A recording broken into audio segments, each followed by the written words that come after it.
glories, virtues of the British Empire, of which she is so proud of. Amazing. Irshad Hussain. Yes, thank you for having me on your show. It's always a pleasure. Yeah, I was listening intently to all the speakers, and they've said most of what I wanted to say. I just had a chance to read a book by a British historian, and he's got a very his name is Stuart Laycock, and he wrote a book which read all countries we've ever invaded and the few we never got round to.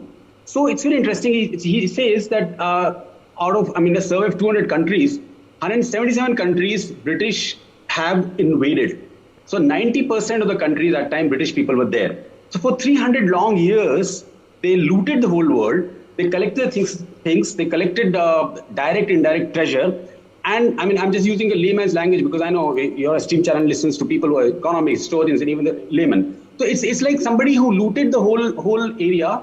They collected the things and they spent for last 300 to 400 years, So, and then now what's really happening is they are running out of those looted things. That's the reason why, in simple words, the economy is falling. It's declining. There is no manufacturing, basically. How the economy works, their main income is from the taxes. Come on, that's the basic indication which shows that their economy is really in shambles. Okay. So let me just get just for just a second. So this is Sudhanshu Bimal Mukherjee. This is a book written in 1959. Okay, Indians and Mauritius. I'm just quoting the first paragraph. Irshadji. Mauritius had a population of 80,000 at the time of the British conquest, and Indians numbered 6,000. More and more Indians poured into Mauritius, which began to import Indian labourers. The word over here is Negro, which we don't say anymore, and Malagasy slaves to work and effectively than any other country. The first batch of Indian labourers are 9. So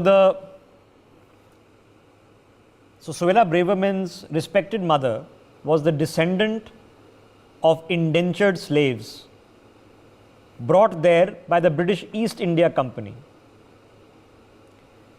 And we are being told they extol the virtues of the British Empire. Maybe they don't know their own family. Irshad Hussain, okay, so now let me now come. Liz Truss becomes Prime Minister. She has many choices, okay? And credit to her for looking to find a diverse cabinet. Boris Johnson also had Rishi Sunak as Chancellor of the Exchequer, Preeti Patel as Home Secretary. So she had many choices to choose a diverse cabinet. A diverse cabinet is somebody of African descent becomes Chancellor of the Exchequer, and somebody conveniently of Indian descent.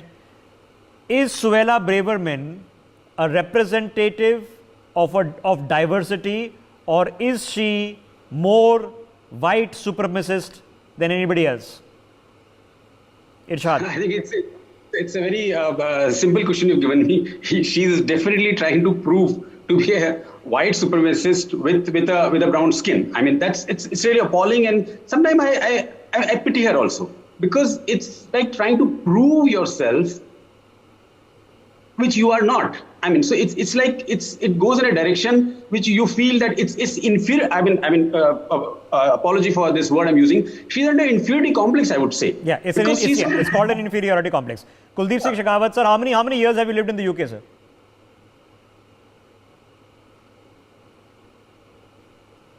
I'm here for last around 24 years now. So in 24 years, sir, have you ever felt that you should also, criticize India, praise the British Empire, Then they say sorry, then they are thrown out. So it's a pre-decided thing which is happening. So I would completely agree that it was a facade, complete facade, in terms of this diverse cabinet or the team that they had around them.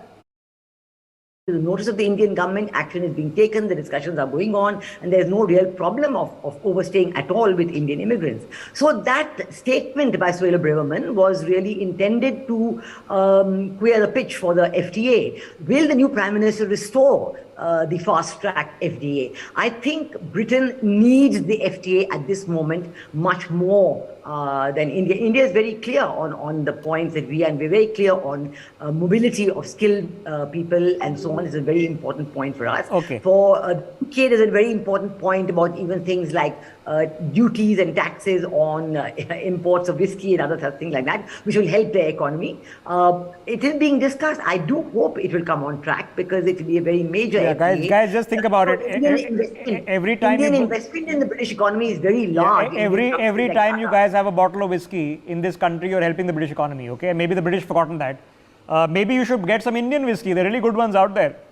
A heads up. I'll leave the last word to Irshad Hussain. Irshad Hussain, what is going wrong in Britain? I mean, we could tell that Brexit was a disaster. It makes no economic sense for Britain to reduce itself to what it is. It's been a year of tragedy. They've lost the Queen, which means that now Canada and the New Zealand, don't know whether they're going to stay on the Commonwealth or forget the Commonwealth, whether they're going to stay on under the British crown or become republics. They can't figure out their economy. They haven't been able to figure out the Ukraine war. They don't seem to understand that they need the FTA more than we do. What has gone wrong? Why is it all gone bonkers all of a sudden? I would just say in one sentence, it's you reap as you sow. So it goes back to 300 years. Industrial revolution started, then they progress. There was a first, they call it first British Empire. Then there was a second British Empire. There was a time when sun never set in their empire. Then there was a decline. Historians say the last 1945 after the World War II to 1997, it's a decline phase. Now it's a collapse phase. So now it's time for them to get up. My humble suggestion to them is, let's start working for God's sake. You cannot survive on others' money. You've done it for 300 years. Now they should start working. There was industrial revolution. Yeah, you're going to have to do it. I studied in England, and I remember this was like 15 years ago, and I remember one of my British classmates asked me a very reasonable question. He said, British industry is dead. Other than the city of London and its financial economy and our history and culture tourism, we've got nothing left. And he was right. It's the truth. Okay. So here's the bottom line. Here we are